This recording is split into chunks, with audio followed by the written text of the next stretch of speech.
Hello guys, Sir Grandelot here. Adelheid is almost here, and I felt extremely surprised by what has been revealed so far about her.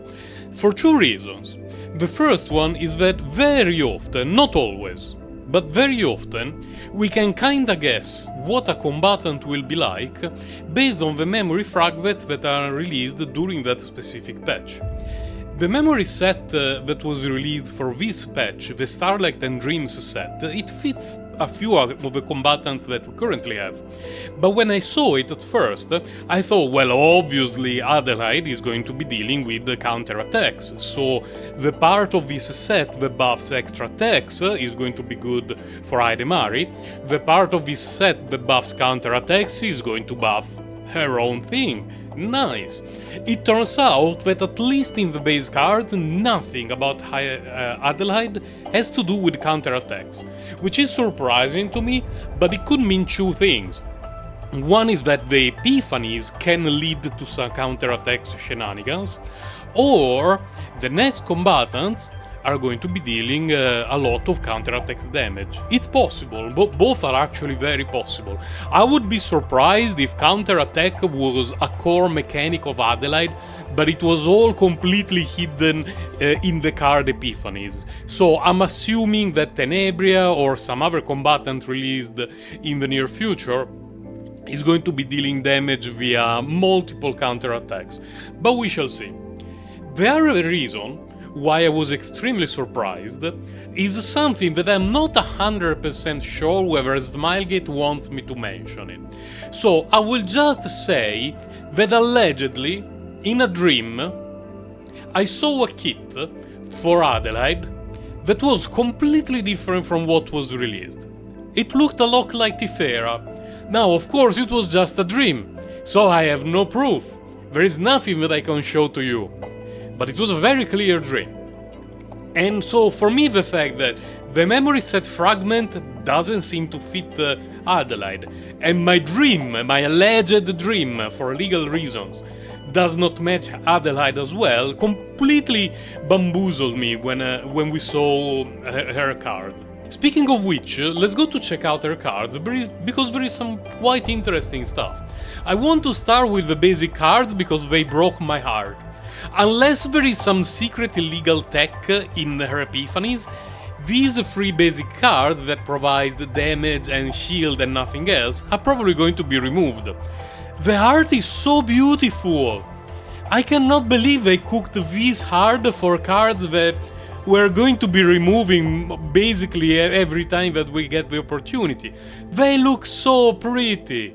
Moving on to cards that actually do something. Once Upon a Time is a card that for me looks amazing even without any epiphany.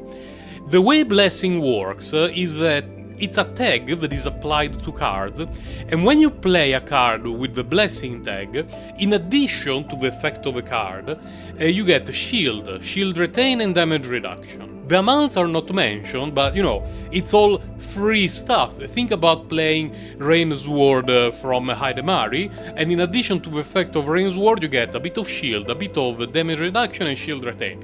It's pretty good. Also worth mentioning, wink wink Hidemari, it works when the cards are played or discarded. So if you discard a card with Blessing, you still get the shield and the defensive effect. If you discard a card with Quiet, that's pretty bonkers. So she's clearly designed with Hidemari in mind. But it's nice that with this card, Once Upon a Time, you apply Blessing to two cards in the draw pile. You draw one of them, so it's a card that cycles itself immediately, and it provides an extra effect to cards you already have. The only bummer is that it's random. You do not know which cards in the deck are going to get the Blessing tag. And based on the epiphanies, it could be Omega busted. Like, it could be an upgrade that does it automatically every turn. It could be doing it to 3 cards instead of 2. Apply a Divine Epiphany to it, making it cost 0 or draw a card. This looks like a phenomenal card, and I'm not worried at all about the fact that it has Exhaust 2, because, it has a lot of value for just a single card. Then we go to Protect Us, which is a card that for me has a little bit of a question mark, and a lot of its utility will rely on its epiphanies. The reason is that what it does is, it's a card with Blessing. You draw a Blessing card on the next 2 Blessing card uses.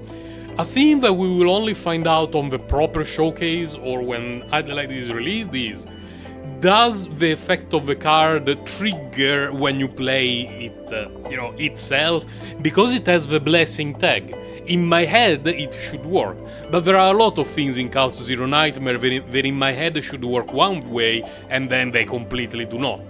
So, if it cycles itself, and it has an extra use for the next Blessing card that you play, great card. If it does not cycle itself, and it's something like the card itself does nothing, then when you play other Blessing cards, you do the thing, it will depend on the epiphanies. It's interesting, but since once upon a time, the card that we just saw applies the Blessing to random cards, sometimes you get the Blessing applied to a card that you do not want to play often, or that you cannot play often, and so Protect Us loses quite a bit of value. So the evaluation of this card really needs to wait until we actually get to see it in action. Doggy! This is my favorite card. Friends from Fairy Tail. You create either a Doggy or a Teddy card. And the 2 cards are very versatile, because Doggy is a 0-cost card that deals 60% defense-based damage times 4. Whereas Teddy is a 0-cost card that provides 200% shield and 2 damage reduction. I am not sure how good this card is going to be in content like the Tower, the Basin, the Rift, the bosses from the Chaos, those with 9 difficulties. I'm not sure. But in Chaos and Sortie Exploration, I will never be removing this card, and in particular in Sortie I will be picking it every single time. Because it's an upgrade unique card, so it doesn't even take up space in your deck, because you play it and it's gone. And there are some Sortie runs where your starting cards are really bad, you do not have any damage. Oh, you play Doggy, you have some nice damage from your hand at 0 cost. Or your starting cards are a bit underwhelming and you do not have a lot of defense, you can spam Teddy, a 200% shield with damage reduction card at 0 cost. Very versatile card, I like it a lot. The Truth Behind the Story is another card that we need to wait until it's released or there is a proper showcase to see how it works. What it does is, it has a haste, very important, we will see later why it's very important.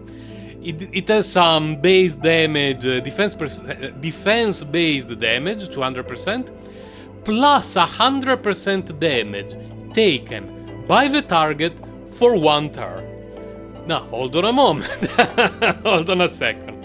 Because that 100% damage taken by the target for a turn can mean a lot of things in Chaos Zero Nightmare, depending on what the developers want to actually express, what the translation system they used actually conveyed to us. Does it mean that a card with a 300% multiplier becomes a 400% multiplier? It's good, especially because it's for every card, for every combatant, for the rest of the turn. Is it 100% multiplier on the final damage of everything that we play on the target for the rest of the turn? Like 2x damage on everything at 1 cost? It would be absolutely insane. It's also not a unique card, so I would copy 3 of these in most cases and then wait until I have at least a couple in hand and be like, well, enjoy. Take 1 gorillion damage by even Hidemari's basic card now. An incredible card, but I want to see how it actually works in action. If it stacks, it's absolutely insane. I think that if it does stack on day 1, YouTube will be full of showcases with people using decks with 4 of these, and the rest of the deck is a piece of garbage, the equipment is a piece of garbage, and it's a, one-shot clear of something dealing 5 billion damage, whatever. Even just a couple of these, it's such a huge damage. I love this card. If it works the way that the way it's worded should work, it's an amazing card. I love it. I want to see the epiphanies. It looks so strong in its base version. What are the epiphanies going to be? And then we have her last card, the one without epiphany. And this is another card, like the Teddy Doggy card, that in Sortie or Coward's Exploration, I would be pretty happy about having it in the deck.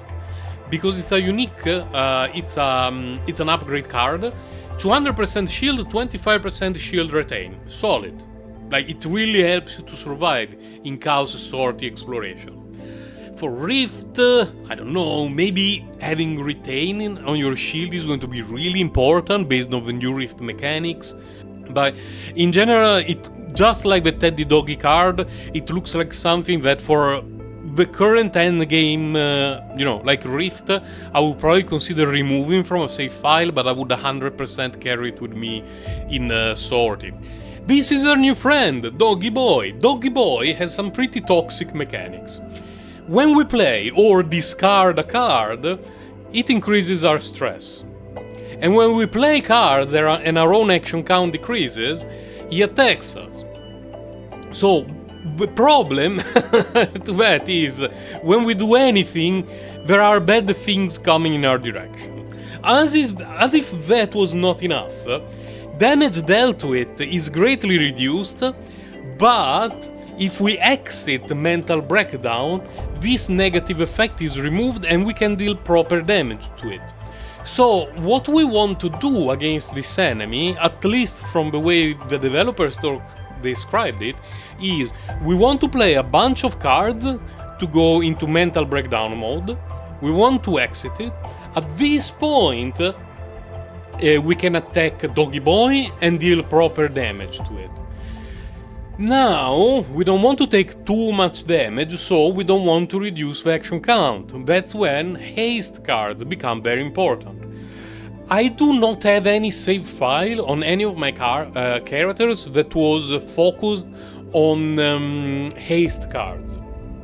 It's something that I had in the back of my mind for a while because Hidemari has a few cards with haste built in. And I was in the epiphany, I was like, why are you doing this, Smilegate? Now I know. So, the reason why Hidemari has some haste cards, and Adelheid also has some haste cards, is to properly face new Doggy Boy. It's going to be a toxic fight, that's for sure. Luckily, I'm not too concerned about high scores, but I will be really curious to try to build a deck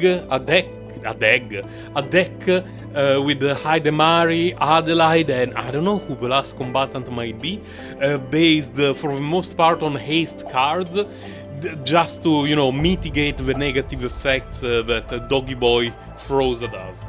It was a very interesting developer talk, introducing a lot of new and interesting stuff to us. Now we just wait a few more days and we will hopefully see a proper Adelheid showcase.